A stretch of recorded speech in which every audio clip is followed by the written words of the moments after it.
Hola, buenos días, ¿qué tal estáis? Espero que estéis todos bien. En este día vamos a hablar de música, vamos a analizar un género concreto y en concreto el género del rock progresivo o rock sinfónico. Eh, este género se deriva del rock tradicional y lo que busca es una mayor calidad artística en sus composiciones, entre otras cosas.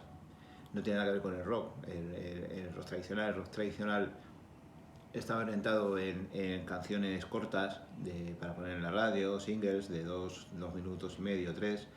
Y aquí estamos con unas suites largas, con un virtuosismo muy grande, una calidad musical mucho mayor, con muchas influencias de música clásica y uso muy grande de experimentación con los sintetizadores y a la vez otro componente también es una mayor improvisación por el tema de influencias del jazz, es decir, es un género muy particular. Eh, pues eso, ya esas características ya las hemos comentado. Es decir, son obras mucho más complejas. Por ejemplo, el Ficasa Brick de Jethro Tull pues únicamente tiene dos canciones, la parte 1 y la parte 2, y partiendo de una melodía básica pues se va argumentando toda una estructura musical que compone una cara de un LP de los de antes. Vale, eso es un poco la idea. Ese género luego cada grupo tiene su propia características que vamos a analizar ahora, porque no es un género muy, digamos, definido o acotado dentro de unas características, luego cada grupo tiene las suyas. Luego esos grupos también luego degeneraron, como puede ser, cambiaron de estilo, como puede ser el ejemplo de Genesis cuando Peter Gabriel ya se fue y se queda Phil Collins y luego poco a poco van ya más a un rock, o otros grupos como puede ser Asia, que se agregó básicamente de Yes y ya hicieron una música tipo Adult Orient Rock, que ya también analizaremos en algún otro momento. Y así, o los Pink Floyd, que claro, los Pink Floyd son mucho más distintos, son más sinfónicos. Bueno, vamos a entrar un poco más en detalle ahora. Y luego este género cayó un poco en decadencia y hubo un movimiento musical que lo que hizo fue contrarrestar ese rock progresivo sinfónico, que fue el punk. El punk nació un poco por contrarrestar digamos, esa ampulosidad que tenía el rock sinfónico, es decir, contra esas suites largas y tan elaboradas y tan barrocas. Lo que hacía el punk era durante canciones que no llegaban a los 2 minutos, las más básicas posibles, músicos que no sabían tocar, o muy básico todo, y fue en contraposición al otro. Otra cosa que también iba a comentar es que básicamente es un movimiento inglés, del Reino Unido. Pues ¿por qué? Pues ahí es donde tuvo más auge. En Estados Unidos, pues hombre, hubo sus cosas. En Canadá estaban los Rush y tal. Pero básicamente es un movimiento inglés. Entonces vamos a entrar en los grupos que yo considero que son más significativos, que algunos consideraréis que no son rock progresivo sinfónico, pero bueno, se les ha considerado así en algún momento por un disco o dos, y vamos a analizar los grupos clásicos. Entonces, pero no lo he puesto por orden de importancia, he hecho una lista según me han ido saliendo. Marillion tiene determinados discos que sí que se puede considerar en rock sinfónico, tanto por el uso de sintetizadores, por esas estructuras complejas que digo yo, y que es el K-Late, por ejemplo, pero luego hay otros discos o canciones que van más orientados no al heavy metal, pero bueno, van en esa línea de rock duro, ¿vale? Genesis, pues ya lo hemos comentado, Genesis tuvo dos etapas muy claras, cuando al mando del grupo estaba Peter Gabriel, y luego cuando ya se va, se harta de eso y se queda Phil Collins. Hay una etapa de transición en la cual siguen haciendo más o menos la misma música, pero luego ya que podía los primeros discos y luego ya pues las canciones largas como Home by the Sea y todo ese tipo de cosas, pero ya en ese disco de Genesis de Home by the Sea ya hacían canciones un poco más comerciales como el Illegal Alien y La Sol y tal. Y luego ya pues hicieron discos como el Duke y Invisible Touch, que son, digamos, los comerciales, ¿vale? Pero de la etapa de Peter Gabriel nos podemos quedar con el disco Foxtrot y el Selling England by the Pool, que yo me acuerdo de escucharlos y flipar, entre comillas, ¿no? Pero claro, te tiene que gustar. Ah, otra cosa que no he dicho. Yo me acuerdo de hablar con mi hermano hace mucho tiempo, y porque a él no le gusta mucho. Y sí que es cierto que el rock progresivo o lo amas o lo odias hasta cierto punto. Porque es muy particular. A mí sí que me gusta, pero hay gente que le parece el petardo del siglo. A excepción de grupos más comerciales como puede ser Pink Floyd, ¿vale? Pero poca gente le gusta King Crimson. Vale, seguimos. El siguiente de la lista es el grupo Camel. Camel, me acuerdo que no es que me lo presentase un primo mío que se llama, es mi primo Pepito, pues sí que es cierto que me dejó un disco y yo ya los conocía, y tiene una estructura musical muy, muy particular, con ese guitarrista que a la vez tocaba la flauta, y son siempre muy melodías que luego se van elaborando y complicando con metiendo instrumentos de pues los instrumentos tradicionales y luego sintetizador, ¿vale? Eso está muy bien. Pink Floyd, ¿por qué decir de los Pink Floyd? Pues que tienen discos un poco de todo. Los primeros con Syd Barrett era, digamos, un rock más psicodélico, y luego ya lo fueron complicando un poco más, hasta que llegó un momento que Roger Waters y David Gilmour pues ya no se aguantaban. Ese componente de virtuosismo que hemos visto antes, que tienen otros grupos claramente, que es lo que le permite hacer esas estructuras tan complejas y tan barrocas, en el caso de los Pink Floyd no lo tiene, porque sí que son muy efectistas con esa... saben marcar muy bien los tiempos de las canciones y hacer unos ambientes muy especiales, pero no son virtuosos, a excepción podemos decir, de David Gilmour, que es el guitarrista. Ni Roger Waters, ni Rick Mason, ni nada, pues Richard White eran virtuosos. Pero sí que eran buenos músicos y buenos compositores. Pues, ¿qué decir de Dark Side of the Moon o el Wish You Were Here? Pues que son discos espléndidos, pero completamente distintos de un rock progresivo que pueden ser los Yes o King Crimson, ¿vale? Pero aún así lo he metido ahí. Otro que también se sale un poco, Jethro Tull. Jethro Tull, pues es un grupo muy particular. Ian Anderson es una figura relevante y tiene unas ideas muy claras. En este caso lo que buscaba era introducir la música tradicional inglesa hasta cierto punto y enlazarla con ese tipo de rock. Vale, él tocaba la flauta travesera y la guitarra acústica. Entonces sus canciones, si os fijáis, siempre empiezan con una melodía de guitarra acústica o flauta travesera, y busca ese componente. Eso está muy claro con un disco que se llama Sons of the Wood, ¿vale? Que son canciones tradicionales. Pero a la vez luego se va complicando, como ya decía, metiendo sintetizadores, metiendo estructuras muy complejas, la guitarra de Martin Barre, que es brutal. Entonces, discos relevantes, Zika Sabrick o el Aqualon. A mí también me gustan Mystery on the Gallery, pero ese ya es más rock. No tiene esa progresividad que tienen los otros. Grupos ya señeros, Emerson, Lake and Palmer. Emerson, Lake and Palmer, para mí son unos maestros. Hay gente que les parece un tostón.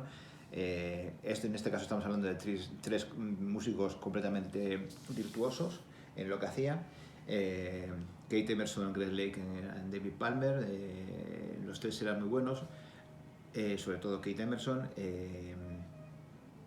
La diferencia que tenían con otros grupos es que estos no usaban guitarra, aunque Greg Lake sí que la podía tocar, pero tocaban básicamente el bajo. Entonces era un grupo sin guitarras, entonces se apoyaban sobre todo en el teclado de Kate Emerson, que hacía virguerías, y discos como el Bright Sun Heavy, que para mí es una maravilla. Yes, pues para mí es el grupo principal de este tipo de movimiento, y el que más podemos identificar como rock progresivo. Luego ya también fue degenerando. Cuando digo degenerando, para entenderme, es decir, que van cambiando de estilo, ¿vale? Los últimos discos ya eran más tipo AOR, más tipo rock al uso, ¿vale?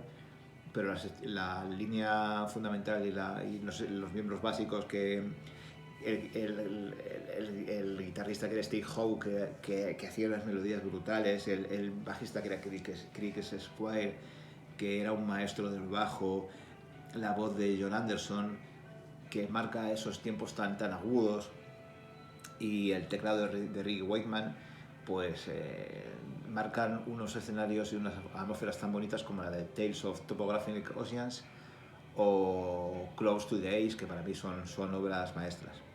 Hay una cosa muy curiosa, que luego dentro de estos grupos, si os fijáis en los árboles genealógicos de estos grupos, cuando hablan de los músicos y de las bandas, cuando dicen Mark, ¿no? Es decir, dentro de las bandas, pues luego hay varios componentes de esas bandas que se van cambiando y se hacen árboles genealógicos de pues Genesis Mark 1, Genesis Mark 2, ¿no? Vale, pues hay un batería que se llama Bill Bruford. Bill Bruford ha estado, yo creo que en todos, ha estado en Yes, ha estado en Genesis, ha estado en King Crimson, y luego formó su propio grupo, y este es un batería que le pega exactamente a este tipo de música porque le gustaba mucho el jazz y aporta esa improvisación del jazz con una calidad técnica impresionante y puede tocar cualquier tipo de tiempo a la batería. Otra cosa también que que me parece relevante, eso he hablado de John Anderson, que es el cantante de los Yes, bueno, uno de los primeros, el primer cantante que tuvo. Este luego y sacó discos con otra persona que no la podemos asociar con el rock progresivo, pero tiene su enlace, que es Vangelis. Vangelis y John Anderson hicieron, que yo sepa, 2 discos, pero el que a mí más me gusta es el de las cartas de Friends of Mr. Cario. Friends of Mr. Cario, eso es. En la cual se combina esas canciones de Vangelis con los sintetizadores que creaban ese ambiente con la voz aguda de John Anderson, y se crea una maravilla de disco.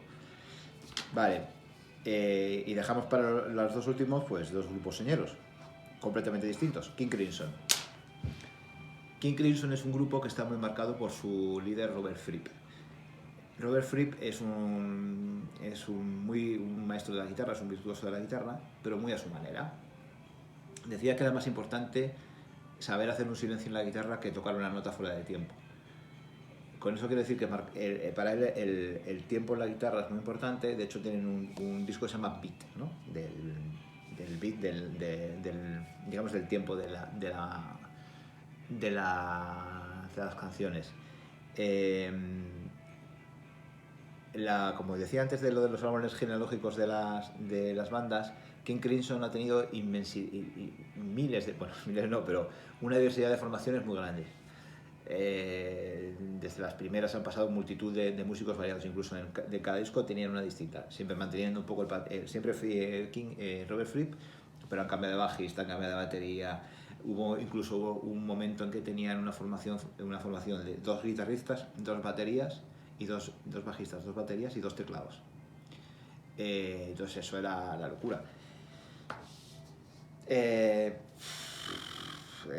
Para mí la formación más clásica era cuando estaba la batería Bill Bruford y el bajista era John Wetton, que el John Wetton luego formó Asia, que ya lo hemos comentado antes.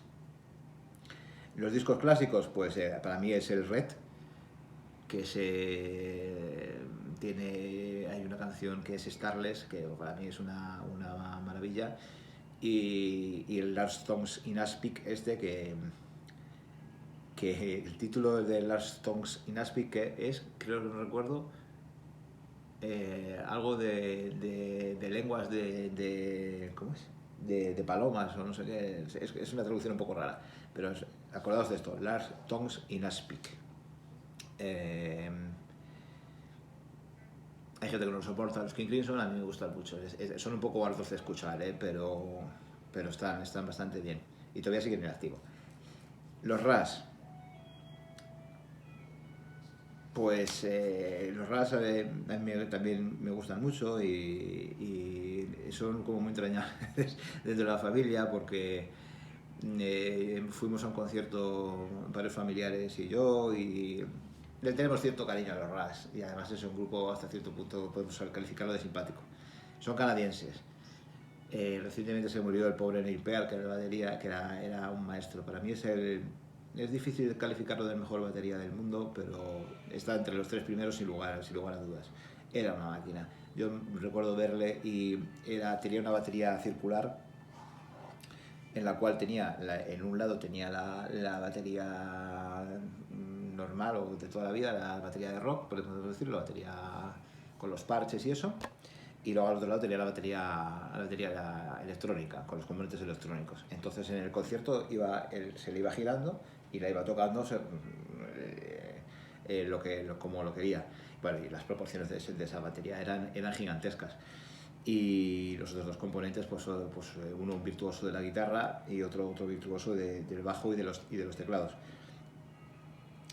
También experimentaron una variación en su estructura musical. Los primeros discos estaban muy influenciados por el Led Zeppelin. De hecho, cuando sacaron el single en Toronto creían que eran los Led Zeppelin. Y luego ya cuando ya cambiaron de batería y entró Neil Peart, hicieron ya discos como el Hemisferes y todos estos, en los cuales ya entrábamos en lo típico: canciones largas, composiciones elaboradas, virtuosismo, las características que hemos visto antes. Y luego ya eso ya un poco se atenuó y se hicieron hasta cierto punto más comerciales, con el Moving Pictures, que sale pues ya sabéis, las canciones de Tom Sawyer y todos esos, pero siempre manteniendo esa estructura esas características que hemos dicho. Luego ya tienen otra etapa en la cual el uso de los sintetizadores es todavía más grande y la guitarra se va desplazando, y luego ya últimamente ya han vuelto otra vez más al rock y con el Far Cry y todos estos, y el último disco que ha sacado es el Clock Your Angels y ese también son súper cañeros. Ahí ya se han vuelto ya van más orientados ya al rock. Y nada, lo dicho, pues hemos hecho un repaso muy completo del rock progresivo. Aquí están sonando de fondo los Yes, el Tales for Topographic Oceans. Y nada, espero que os guste, que os animéis a escuchar algún grupo de los que he dicho.